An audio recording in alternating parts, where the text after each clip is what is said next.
curriculum, they'll tell you that if you score 0 to 39, what grade do they assign to that? It's an F. See? F stands for fail. And then they'll tell you from 40 to 49 is a D. They assign fair to that. And they'll tell you from 50 to 59 is a C, satisfactory. Then from 60 to 69, there is a B. And what comment did they assign to that? Good, isn't it? Very good. And then from 70 and above, there is an A. And what comment did they assign to an A? Excellent. Meaning, this is somebody who has attained maybe the highest rankings there can be academically. But this morning I'm not talking about grades, because there are people who've attained higher grades, but they are not excellent. And I want to challenge you that God, who has called us as believers, is a God of excellence. Look at his creation. You see perfection. And that means that creation attests to the excellence of God. There's perfection in the balance of nature. Land, sea, and heaven, or the sky above. And so when we look at it, we see the excellence of God. And God has called us in excellence in whichever area that he has placed us in. This morning, I'm talking to us as students and people who are endeavoring for excellence in as far as academics is concerned. And I'm going to use an example of 4 Hebrew boys. And that time, their nation was in captivity. And they were called into the service of the king at that time, who was called Nebuchadnezzar. So I want us to focus on the book of Daniel, chapter 1. That is where I'm going to read from. Daniel chapter 1. And the word of God says, in the 3rd year of the reign of Jehoiakim, king of Judah, Nebuchadnezzar, king of Babylon, came to Jerusalem and besieged it. And the Lord gave Jehoiakim, king of Judah, into his hand with some of the articles of the house of God, which he carried into the land of Shinar, to the house of his God. And he brought the articles into the treasure of his God.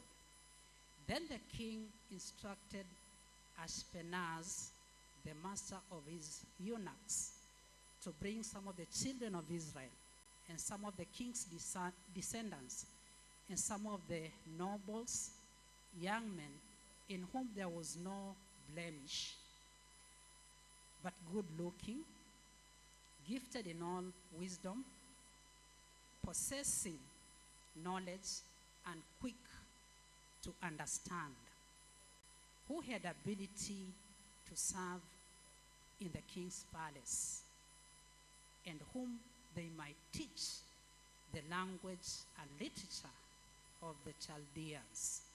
And the king appointed for them a daily provision of the king's delicacies and of the wine which he drank, and 3 years of training for them, so that at the end of that time they might serve before the king.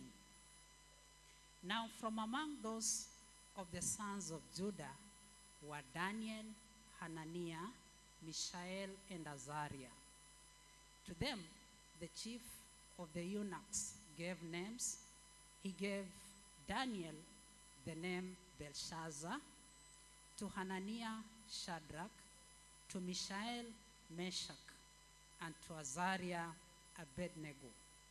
But Daniel purposed in his heart that he would not defile himself with the portion of the delicacy, nor with the wine which he drank.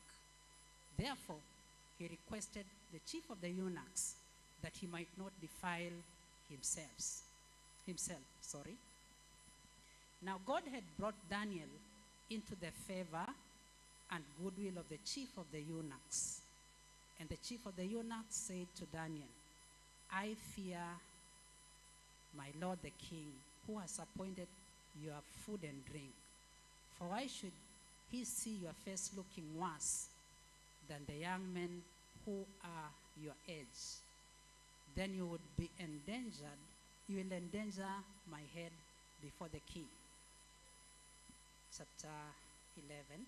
So Daniel said to the steward whom the chief of the eunuchs had sent over, Daniel, Hananiah, Mishael, and Azariah, please test your servant for 10 days, and let them give us vegetables to eat and water to drink.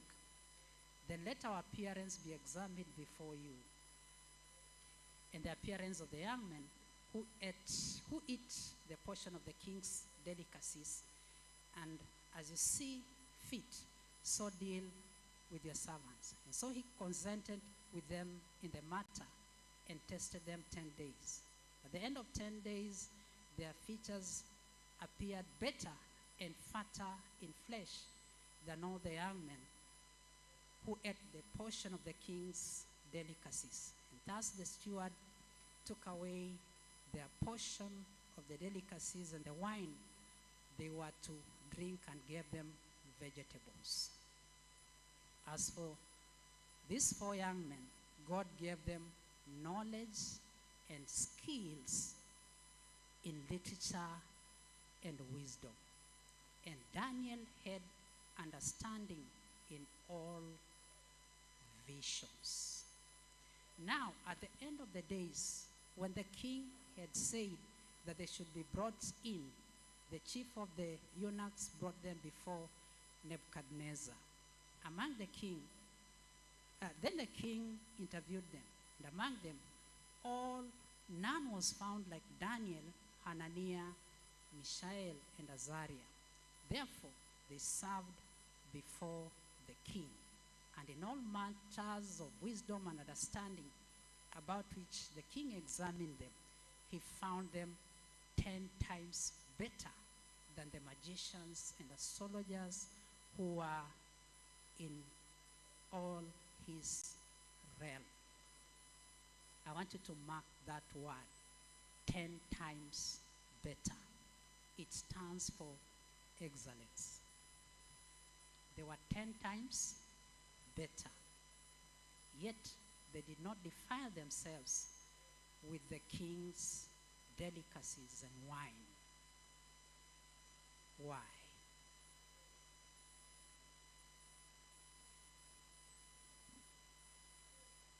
My young brothers and sisters, life is about the choices. It's a sum total of the choices that you make on a daily basis. And so the 4 Hebrew boys made their choices. And you see the kind of choice that Daniel made a whole difference. And that is why when he stood before the king, he stood in excellence. That's what excellence calls for. I want to imagine you as a young man and a young woman who has traveled away from home, all the way to Garissa, which is a foreign land to you. You are surrounded with a different culture, and perhaps a different language from the kind of language that you speak. And so you found yourself in Garissa for the next 4 years, the way Daniel and his 4 friends found themselves under the king's service for 3 years, undergoing training so that they can serve before the king. And so you make a choice. The first day you step into the university, that you'll not blend in, but instead you will pursue the virtues that your parents have raised you in. And I think that is the choice that Daniel made. And at the end of it all, he came out excellent. If you look at that story, Daniel enters into the leadership of Babylon, not for any other reason, but because of excellence. If you look at the Bible in the book of Proverbs, it says, "Show me a man of excellence. He will not sit among common men, but among kings." He has a place among kings. Now, the university, we are training you in 3 main areas. We train the mind, we train the heart, and we train the hand. The mind, meaning we give you knowledge, the cognitive skills. And the hand, because there's a profession in which you want to pursue. That is represented by the hand, the psychomotor. And I want to trust God that those ones of you that are training to be teachers will take you through courses that are training you to be a professional teacher, so that at the end of the day, you will tread in excellence. You will be an excellent teacher who can stand before students and then inculcate into them the knowledge, the skills that you have pursued at the university.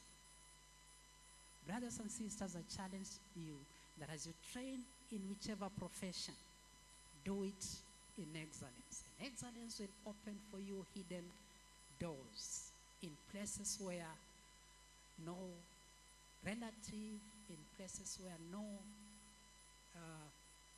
favor will take you, the way it did for Meshach, Shadrach, and Abednego.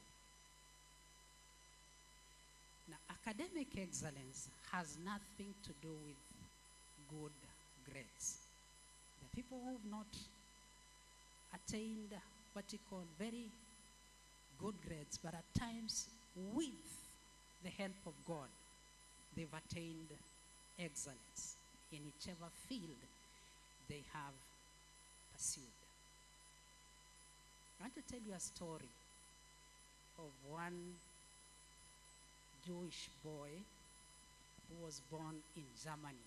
At that time, Germany was under the leadership of a strong man called Adolf Hitler. He hated Jews, and so he had them exterminated, and some of them were expelled from Germany during the Nazi regime. And so his parents moved away with him from Germany to Switzerland. But before they moved, one day his teacher wrote a small note and gave him to take to his parents. And so the young boy didn't know what the message read. So he took the note to his mother, and when the mother read it, she was broken-hearted. But she didn't show the son that she was broken-hearted. The note said that your child does not have intellectual capacity to pursue school. And so find a trade in which you can train the young child in it. He may be good at pursuing things with his hands. And so the mother told the boy was curious when the mother was reading the note, and asked the mother, "What does the note say?" Then the mother told him that the note says that you are so skilled that you cannot fit in the normal school system. So I have to get a very good teacher for you to teach you at home. And so the mother began training this child, what we call homeschooling. When they moved to Switzerland, he continued to teach the boy at home.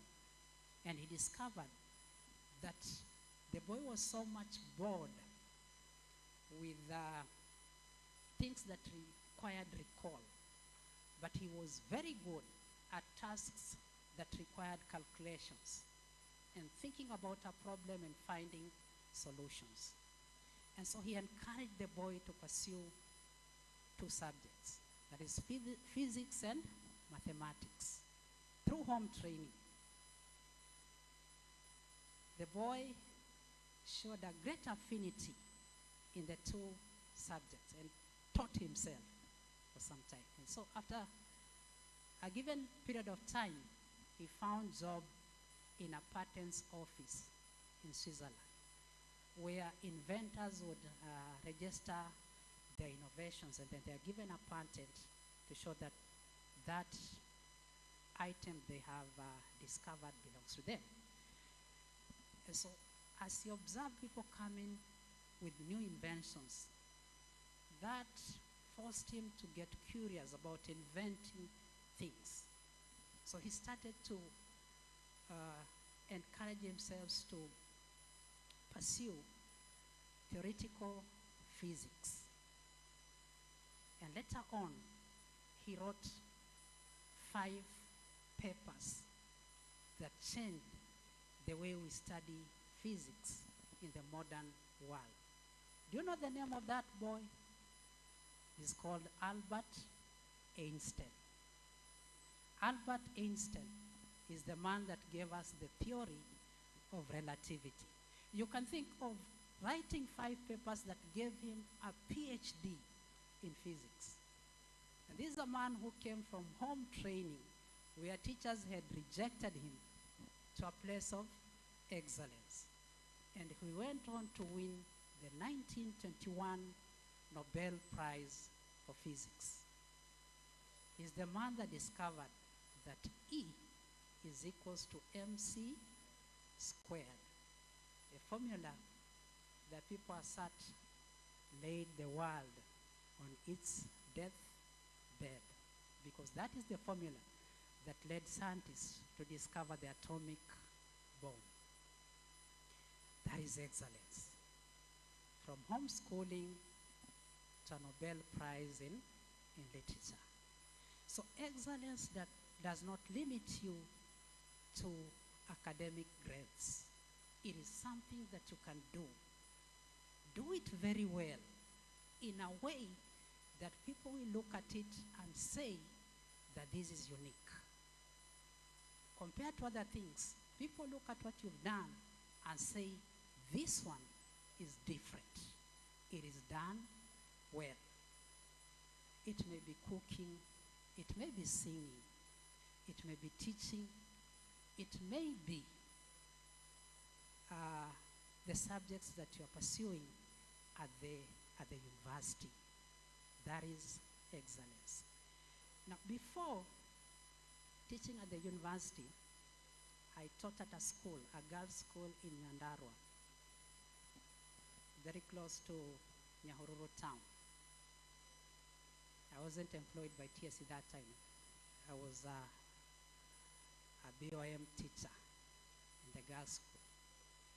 And there was a girl in my class. The parents were pastoring a church in Nakuru, the Deliverance Church in Nakuru, on the outskirts of Nakuru. They were pastors. And so I got to know her through the Christian Union. She was weak. I can tell you for sure she's among the weakest students I've ever taught. Writing an essay, it's a single paragraph, was a big, big problem. But she was curious. She would give her best, but then when the results come out, they are all ease. She would get discouraged. Try her best, and the results come out, she's a fail again. She could start all over again, and that would discourage her time and again. But then we kept on encouraging her. Do your best. Sometimes we give her extra lessons, extra assignments, and time flew. And she did her KCSE exams. That time, had left in the time she was doing her examination. But we kept close touch with the parents. Then one day, the father called me and told me that your daughter is getting married. And she's insisted that you come and attend her wedding in Nakuru. I was quite bit, at that time, I was teaching far away. I thought maybe I wouldn't make it. But then he kept on encouraging me to attend the wedding. He told me that the address that you gave us, we sent an invitation card. If you go home, then you'll find the invitation card. So I went and attended the wedding. It was a colorful wedding. That girl was talented in cooking. And so she used to pursue home science. And then after Form 4, she got a job in a hotel in Mombasa that specialized in cooking Indian food. So the hotel managers looked at her skill in cooking the Indian cuisine. So they gave her a scholarship to pursue studies in India. And after the studies, she came back and they gave her a better position. I want you to see how excellence in what you're doing can open up doors to higher places for you. That hotel opened a subsidiary in Nairobi, and she was transferred to Nairobi. And she's doing quite well. And I think by now she must have opened her own setup. Excellence can open up amazing doors for you.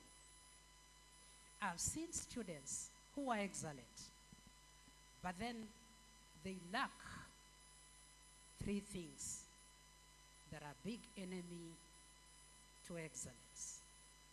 Number one is discipline. Discipline. What does it mean to be disciplined? It means avoiding things that may deter you from attaining what you are pursuing. And I want to give you an example, this time from soccer, of a man who was so talented in football, but then in discipline ruined his talent in football. Do you remember somebody called Dennis Oliech? Dennis Oliech started to play soccer when he was in high school. And by the time he was 18, it was at the peak of his soccer talent. He played local soccer in Kenya and international football for the clubs in Europe. And he made a lot of money. Money that people dream of. But then what ruined him was indiscipline. He didn't pursue his excellence in football with discipline. Instead, he was rude to the coaches. And he was so puffed up with pride and thought that his skill would continue even in the face of indiscipline. But he ended up losing most of the things he had worked hard to get during that time. And so in athletics, much as the same thing applies in academics, indiscipline can ruin excellence. It's a big enemy to excellence. I've seen students who are very gifted in class just pick up the wrong direction of indiscipline and end up badly in a career that people thought would be illustrious. I want to encourage you, brothers and sisters, not to follow that route, but that you will pursue your career in discipline. Discipline means that you focus on what you've been called to do and do it persistently.